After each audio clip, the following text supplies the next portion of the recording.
Bonjour, bonsoir, merci de votre fidélité, merci d'être avec nous sur Télésud. Mon invité dans l'entretien du jour, eh bien, il s'agit de monsieur Raimundo Elansang. Bonjour. Oui, bonjour. Alors vous êtes le secrétaire exécutif de la CORED. Mais alors en deux mots, c'est quoi la CORED?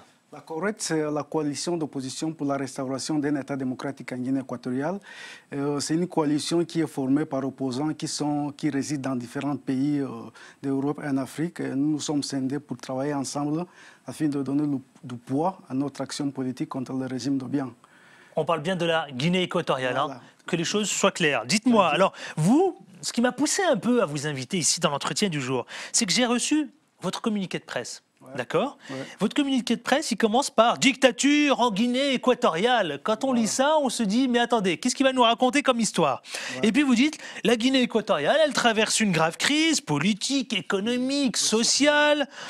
On a l'impression, quand on découvre ces communiqués de presse, dans notre jargon à nous, c'est le CP, que vous voulez faire une révolution, comme ce qui s'est passé, je fais référence aux événements, évidemment, qu'a subi Compaoré ou d'autres chefs d'État. Est-ce que vous voulez créer un putsch en Guinée équatoriale? Je dirais pas que... je ne vous dirai pas oui ou non. Ce que je vous dirais, c'est que le peuple équato-guinéen en a assez de la dictature d'Obiang. Obiang est là depuis 35 ans en tant que chef d'État, mais il était avant sous la première dictature parce que c'était le bras droit de son oncle. Ils ont commis des exactions. Donc notre petit pays n'est pas très connu. Il est connu, on dit c'est un dictateur qui a beaucoup de pétrole et il fait de son peuple ce qu'il veut. Et maintenant, nous traversons vraiment une grave crise économique et sociale. Si vous voulez, on rentrera en détail. Je vous l'accorde, je suis d'accord avec vous, mais en même temps... Comment expliquez-vous que la population de la Guinée équatoriale n'investisse pas la rue si elle est mécontente du pouvoir en place et puis surtout du chef d'État actuel? Pourquoi elle ne l'exprime pas, monsieur? La population, vous avez vu les incidents qu'on arrivera, les incidents qu'ils ont eu au stade. La population... vous voulez qu'on montre les photos peut-être? On a les photos. Après, je veux bien, si Juman, notre réalisateur, a les photos, on va découvrir. C'est des photos exclusives? Non, oui, c'est des photos. Voilà, ils nous ont envoyé des photos des détenus. Voilà, c'est les photos qui sont là. Vous pouvez nous les commenter là? Les détenus, voilà, la femme qui est en train de pleurer parce qu'ils ont pris son garçon, son enfant. Il est détenu. Ce sont des adolescents qui ont fait des scandales parce que le régime les avait promis les billets. Et ils ont profité lors de la révolte du match pour casser la ville, pour casser surtout le siège du parti au pouvoir. Là, vous parlez de la CAN, hein? De la CAN, voilà. La CAN, on est d'accord. Lors de la CAN, ils étaient détenus, ils étaient 600 détenus, des jeunes, comme vous voyez. Ça, c'est des photos exclusives que vous avez reçues, d'accord? Reçues de la Guinée équatoriale. Et on les a en exclusivité ici sur Télésud, dans l'entretien du jour. L'entretien du jour, les photos que j'ai reçues, ce sont des jeunes de 14, de 12 à 17 ans qui ont été ramassés dans la ville pour que, voilà, ces mères qui sont en train de pleurer parce qu'ils ne connaissent pas pourquoi les enfants sont arrêtés. Surtout depuis le 5 jusqu'à aujourd'hui. Les enfants qu'on vient de voir dans le bus, hein? Voilà, les enfants qu'on vient de voir dans le bus. Donc, nous, en tant qu'opposition, c'est des sonneurs d'alarme qu'on aimerait lancer à la communauté internationale pour dire voilà ce qui se passe en Guinée équatoriale. Avant la CAN, la CORED a bien fait une campagne pour dire qu'Obiang allait utiliser la CAN pour des fins politiques. Parce ça, c'est les images qu'on n'a pas vues lors de la CAN, hein? Voilà, il s'était pas montré parce que... Mais qu'est-ce qui s'est produit précisément lors du rang de... Parce que la CAN, c'est football, d'abord, avant tout. Qu'est-ce qui s'est passé pour que les femmes, ces mères de famille, se retrouvent dans la rue à protester? Comment ces gamins, ces enfants entre 10 et 18 ans se sont retrouvés parqués dans un bus? Comment, expliquez-nous, j'ai besoin d'en savoir un peu plus. Qu'est-ce qui s'est déroulé au juste? Ce qui s'est déroulé, c'est quoi? C'est que, comme vous avez dit que le peuple ne manifeste pas, mais la CORED, on faisait une campagne avec d'autres groupes d'opposition pour boycotter la CAN. Hein, d'accord? Donc le régime a mis une pression en disant que les fonctionnaires devaient aller obligatoirement s'ils ne voulaient pas perdre les entrées, qu'ils ne voulaient pas perdre leur travail. Il a dit, lui-même, il a acheté 40 000 places. Donc ils ont commencé à distribuer les billets d'entrée gratuits. La CAN a été gratuite pour le peuple. Maintenant, le jeune voulait aller au stade, le billet, souvent, il donnait plus de billets qu'il y avait de places. souvent, ils ne donnaient plus assez de billets pour les jeunes. C'était des jeunes enfants.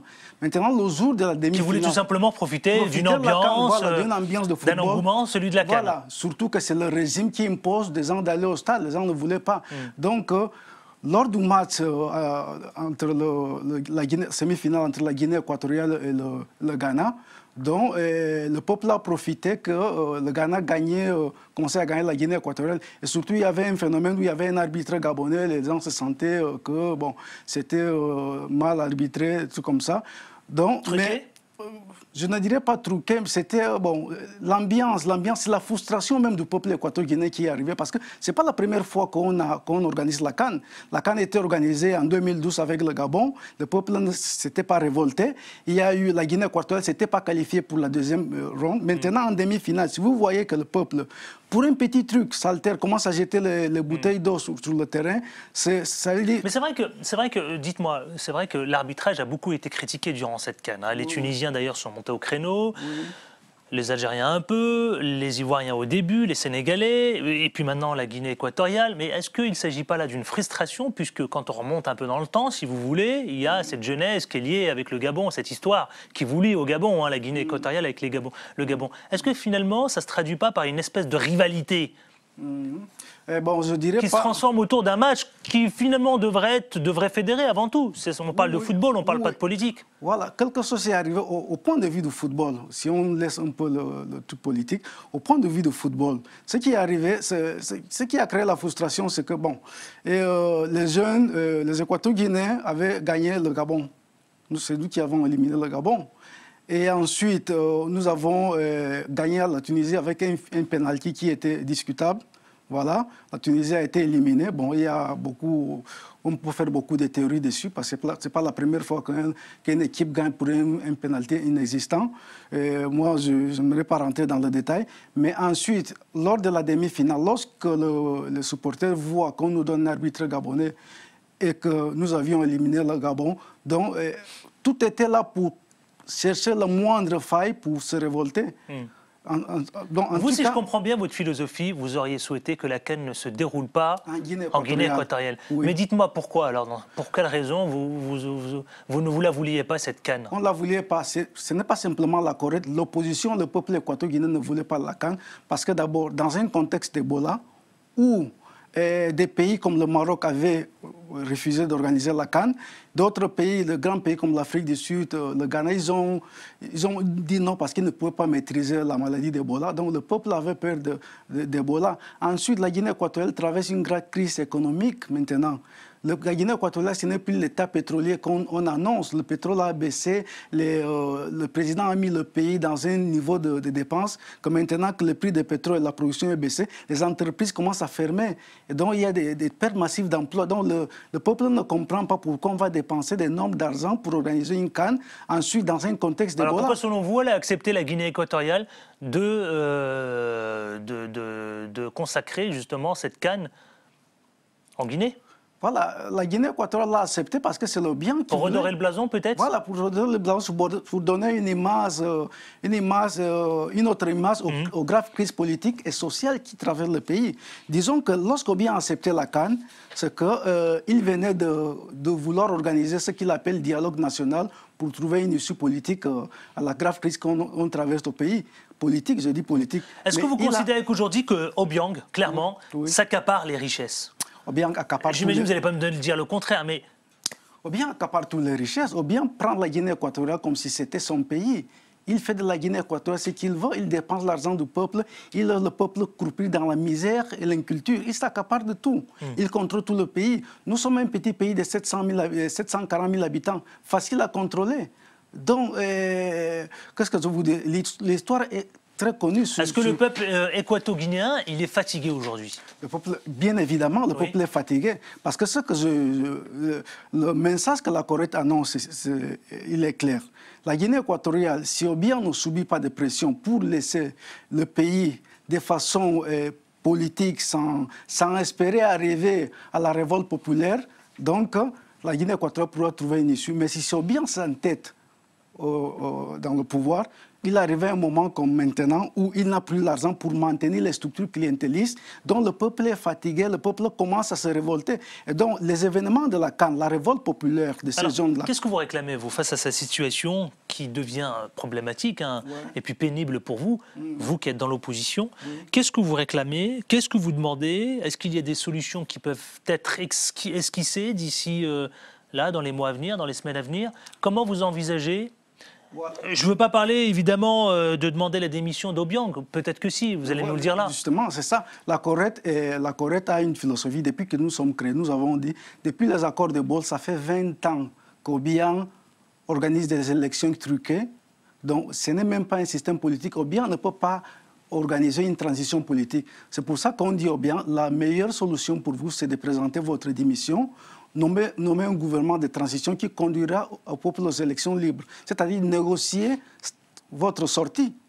Je ne sais pas si c'est trop demandé.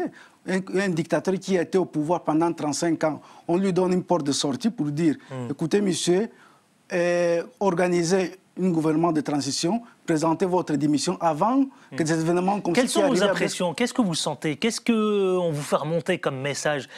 Quelle est l'ambiance en ce moment? Quel est le climat? Est-ce qu'il est plutôt malsain? Est-ce qu'il est plutôt... Il y a une hostilité que vous sentez? Il y a une hostilité. Est-ce qu'il y a... Racontez-nous, dites-nous en quelques mots. Il y a une hostilité parce que les événements de la CAN, c'est une claire démonstration. Le peuple, la communauté internationale n'avait jamais eu à voir une révolte populaire du peuple équatorial. Ça a été déclenché par un match de football. Ça peut être déclenché par d'autres choses. Voilà pourquoi Obiang est en train de mettre les jeunes en prison pour leur faire peur. Donc finalement, voilà. La CAN, un mal pour vous, pour un bien. Un mal pour nous, pour un bien. Ça montre, voilà, ça montre. D'ailleurs, notre message, c'était, on a lancé des messages pour dire au peuple, vous ne devez pas perdre cette opportunité pour montrer au monde international que vous avez des armes. Qu'est-ce que vous réclamez, monsieur Elansong Raimundo? Qu'est-ce que vous réclamez? Ce que nous réclamons, c'est de faire des pressions, d'abord, au point de vue de la communauté internationale, de faire des pressions au régime d'Obiang pour pouvoir accepter une issue pacifique, une issue non violente sur la grave crise économique et sociale qui a traversé le pays. D'accord? On demande au Obiang de quitter le pouvoir, de ne pas espérer que le peuple prenne la même voie que ce qui est arrivé au Burkina Faso, parce que les conséquences peuvent être plus désastreuses. Donc c'est ça qu'on réclame à Obiang et à la communauté internationale de soutenir l'opposition et de laisser, d'essayer d'éliminer et d'assassiner le leader de l'opposition parce que c'est la seule solution qu'il a pour trouver une solution. Merci. Merci Raimundo Elansong, vous êtes le secrétaire exécutif de la Corette, je le rappelle. Et merci d'être venu ici parler à la fois de la CAN et de la situation économique et politique que traverse en ce moment la Guinée équatoriale. À très bientôt, je le souhaite. Et puis on va suivre, on va regarder tout ça attentivement. Restez fidèles à Télé Sud, on se retrouve demain avec un autre invité. D'ici là, portez-vous bien. Ciao, ciao.